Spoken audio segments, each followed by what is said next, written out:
lies in the young people, not just in America, but the young people all over the world, learning to live and learning to work together.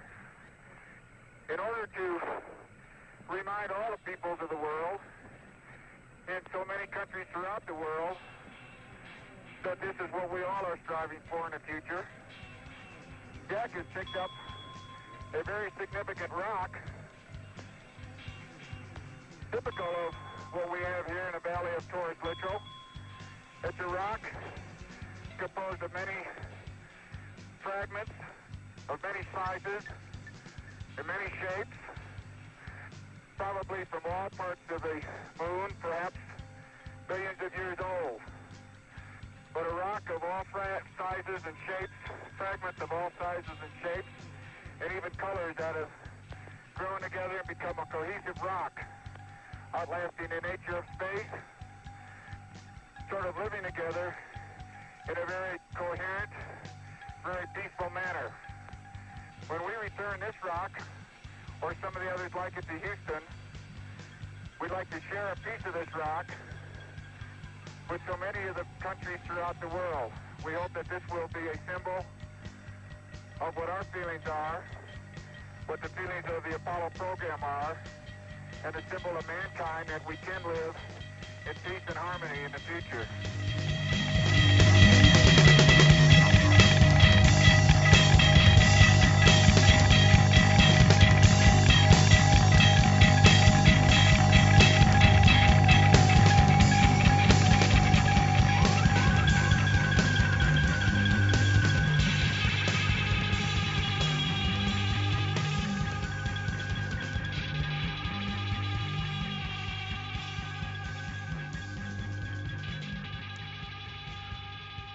Woman 74 sues after sting and tough questioning over moon rock.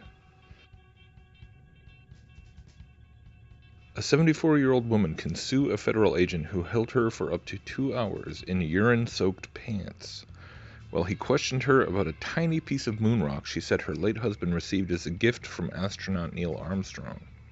A federal appeals court ruled Thursday.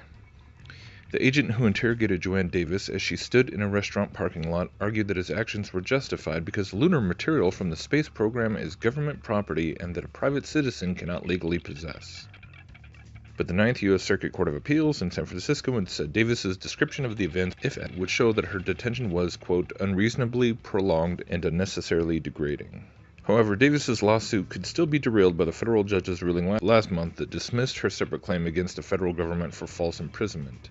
Davis and her late husband Robert Davis worked at North American Rockwell under a National Aeronautics and Space Administration contract. After Robert Davis died in 1986, Joanne Davis became sole owner of memorabilia he had received as an engineer on the Apollo project, including a paperweight containing a fragment of moon rock that she said Armstrong, the first human to walk on the moon, had given her husband in gratitude for his work. In 2011, Davis encountered financial problems that included medical expenses for what proved to be her son's fatal illness. She decided to sell the paperweight and a second one that is said to contain a small piece of the Apollo 11 heat shield, both of which she said Robert Davis had received from Armstrong.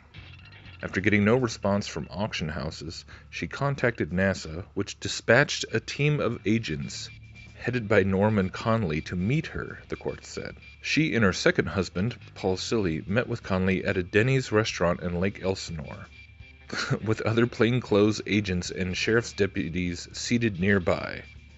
After Davis placed the paperweights on the table, Conley identified himself as a government agent and another agent took the moon rock paperweight. Meanwhile, a sheriff's deputy grabbed Silly by the neck and bent his arm behind his back. After reading Davis her rights, the court said Conley took her to the parking lot for questioning that lasted between 90 minutes and 2 hours. She said later that she had told the officer she needed to use the restroom but was turned down before the interrogation. But her version of events was rejected last month in a ruling by the U.S. District Court Judge Consuelo Marshall of L.A., who held a non-jury trial on Davis's separate lawsuit against the government. Marshall said she believed that Conley had offered to let Davis use the restroom, but she turned him down before agreeing to continue answering questions in the parking lot. Davis was released after questioning. Anyway, so the lawsuit that this woman is filing is is due to the fact that this poor woman was kept in the parking lot so long that she peed her pants. Simply because she had contacted NASA about this paperweight that was given to her late husband as a gift by Armstrong. And so that's the crime. So they set up this whole sting operation. It says lower down, rather than informing Davis that her possession of the paperweight was illegal and asking her to turn them over, Conley, quote, organized a sting operation involving 6 armed officers to forcibly seize a lucite paperweight containing a moon rock the size of a rice grain from an elderly grandmother. Chief Judge Sidney Thomas said in the 3-0 ruling. So, yeah, really sad. And in some ways, it's just indicative of the whole overall trend of the ever-increasing authoritarian police state, right? So in some ways, it's just more of the same. But just the fact that it's a moon rock, and they're treating her like she's basically a terrorist. She's had this thing for how many years? Like, do you think that maybe has something to do with it?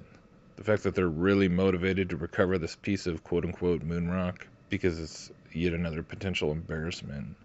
And it's funny, too, when you start, just go and look up the whole issue of moon rocks, particularly the, quote, Goodwill Moon Rocks that were given to the nations of the world in all 50 states in, I believe, 1970 by Richard Nixon. So they came up with this, a PR stunt to give away moon rocks. And, yeah, but something like out of the 270 moon rocks that were given away in the Goodwill Moon Rocks, 180 of them are unaccounted for. Which, and of course everyone's heard of the Dutch moon rocks that were proven to just be petrified wood. But it's amazing. It's amazing how, like, a moon rock the size of a grain of rice, they set up a sting up. She was the one contacting them. She wasn't like she was trying to hide it. But rather than just say, oh, by the way, you're not supposed to have that, they had to set up a whole sting operation. It's crazy. Poor woman.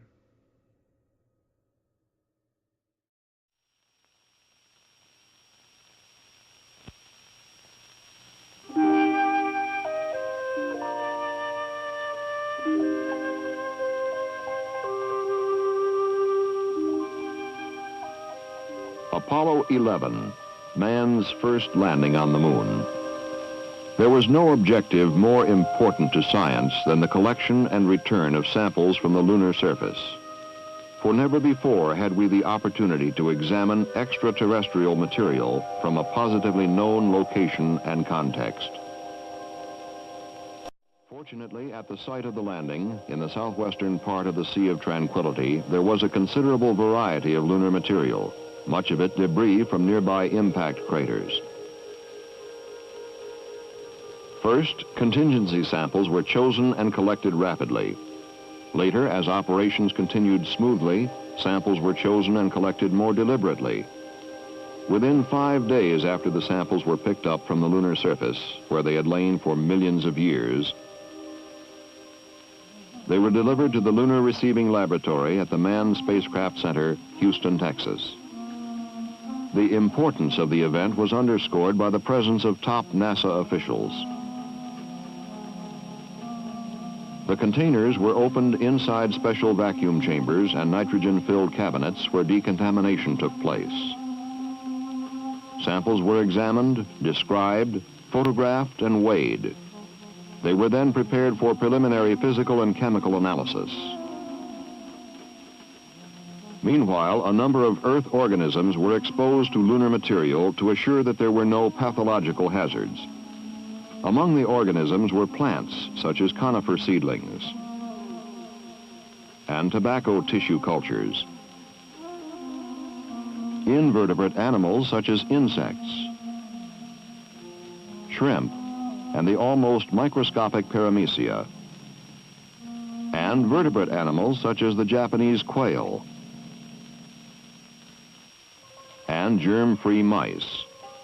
In an intensive series of biological tests over a number of weeks, there were no indications of pathological effects among any of the organisms. As preliminary investigations continued under the direction of scientists from academic institutions and government agencies, it became apparent that 4 general types of lunar materials had been collected. There was the lunar soil itself, composed of a variety of glasses mixed with crystal and angular rock fragments. There were fine-grained crystalline volcanic rocks, characterized by minerals whose crystalline faces reflected in light, and by bubbles or vesicles, which formed when the rocks were molten. There were somewhat coarser-grained volcanic rocks, marked by irregular cavities or vugs, which formed when the rocks were partly molten. Common to both types of volcanic rocks were the whitish mineral, which is known as plagioclase feldspar, the darker one, which is clinopyroxene, and the blackish one, which is ilmenite, or an iron titanium oxide. Finally, there were the breccias, comprising fragments of volcanic rock in a matrix of lunar soil. These were formed by impact hardening. Like all the rocks, the breccias are pockmarked by pits formed by the impact of particles traveling at high velocity.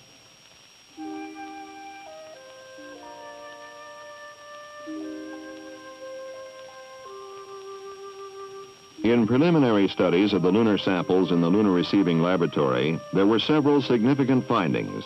For instance, all the rocks are similar chemically, pointing to a family relationship.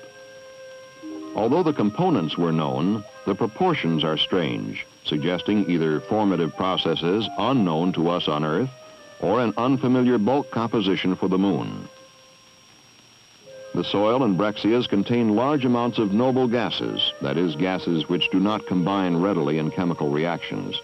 Most of the gases were derived from the solar wind.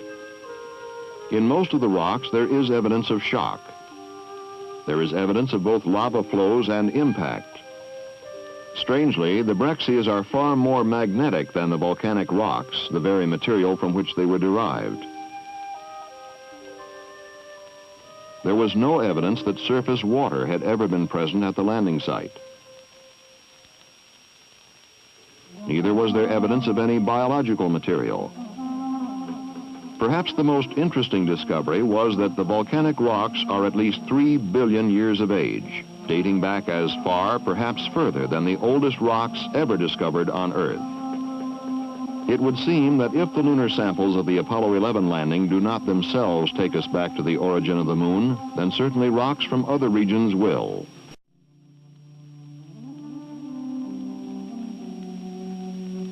The specimens caused a number of questions to be formulated. For instance, why are some rocks coated with glass where they lay exposed above the lunar surface? How long have they lain there, before coating and after coating, to have had their glass surfaces peppered and shattered by micrometeoroid-type impacts? What processes have formed the rocks? What relationship do the processes that formed this tiny spherule of lunar dust bear to the processes that form the Moon and the solar system? What is the structure and evolution of the lunar surface? Are we looking at a continually evolving surface or a primitive terrain coated with dust? How does this compare with the history of Earth? As we examine the surface of the Earth, we can read the events of the last million years with relative clarity of detail. As we move further back in time, the detail blurs until the signs before about 3.5 billion years ago are totally obliterated.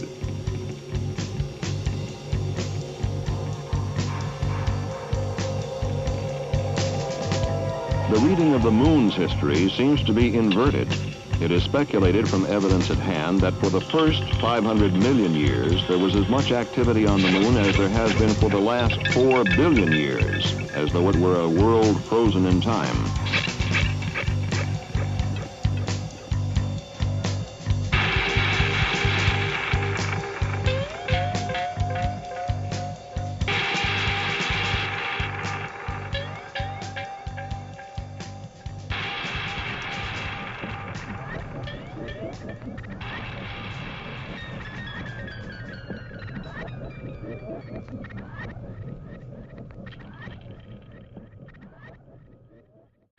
that this is what we all are striving for in the future.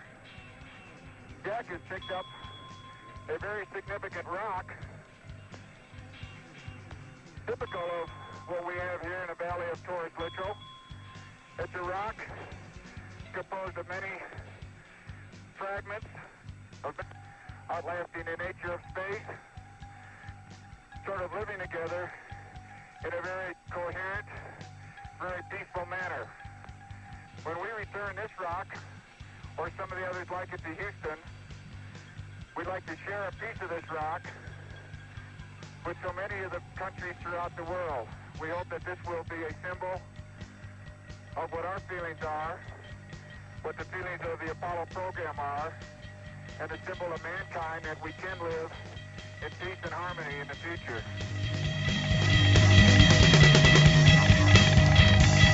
Many sizes and many shapes, probably from all parts of the moon, perhaps billions of years old. But a rock of all sizes and shapes, fragments of all sizes and shapes, and even colors that have grown together and become a cohesive rock. Lies in the young people, not just in America, but the young people all over the world, learning to live and learning to work together. In order to remind all the peoples of the world, in so many countries throughout the world,